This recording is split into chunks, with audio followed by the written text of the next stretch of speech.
Quand j'allais voir mon grand-père à l'usine, il me faisait rentrer dans la pièce et me demandait toujours quels étaient les arômes que je sentais. Souvent, c'était des agrumes, puis quelquefois de la lavande. Il fabriquait son propre parfum. Et c'est lui qui m'a appris comment déguster, comment goûter, qui m'a appris comment appréhender les arômes et les odeurs. C'est comme si vous étudiez du piano ou de la peinture. Comme ça, vous commencez à saisir les différentes nuances. Et comment il faut approcher un produit, une musique, une peinture, une sculpture.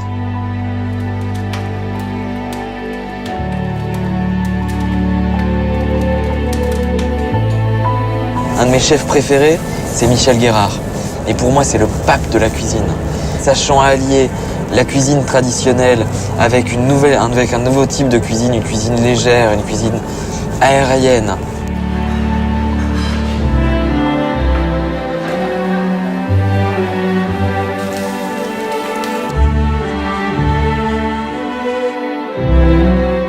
Basile m'a parlé de l'émotion qu'il avait eue quand il était venu la première fois.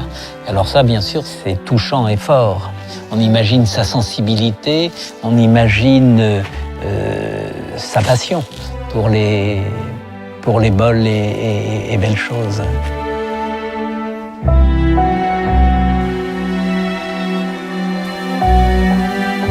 Il y a quelque chose avec la cuisine qui est en rapport direct avec le vin.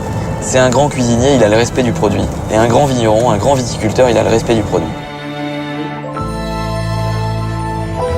Avec nos apprentis, je prends bien garde d'expliquer ce qu'est un produit et pourquoi il est meilleur qu'un autre qui porte le même nom. Ça, c'est très important.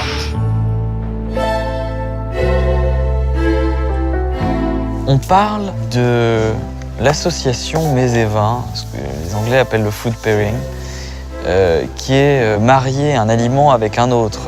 Mais après, un plat seul peut être extraordinaire, un vin seul peut être extraordinaire. Moi, je vais jusqu'à dire, certes, ils font un accord, mes vins, mais des fois, il m'est arrivé de me réjouir deux fois dans la même action, la dégustation du plat et la dégustation du vin. C'est-à-dire que le vin n'était pas forcément fait pour s'associer avec le plat, mais ils avaient chacun une telle personnalité que c'était pour moi deux découvertes et deux plaisirs en même temps. On ressent la même fièvre dans une cuisine en éveil que dans nos chais quand c'est le moment des vendanges. À part que eux, c'est tous les soirs et nous, c'est qu'une fois par an.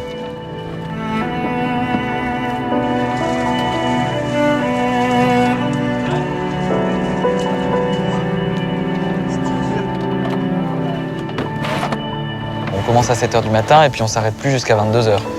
C'est un moment exceptionnel.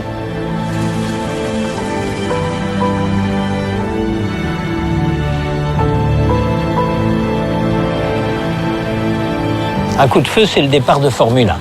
Et il faut une grande mémoire, parce que ça arrive de tous les côtés. Donc chaque partie doit se rappeler qu'il a tant de barres à faire et qui vont être décalées dans le temps, etc.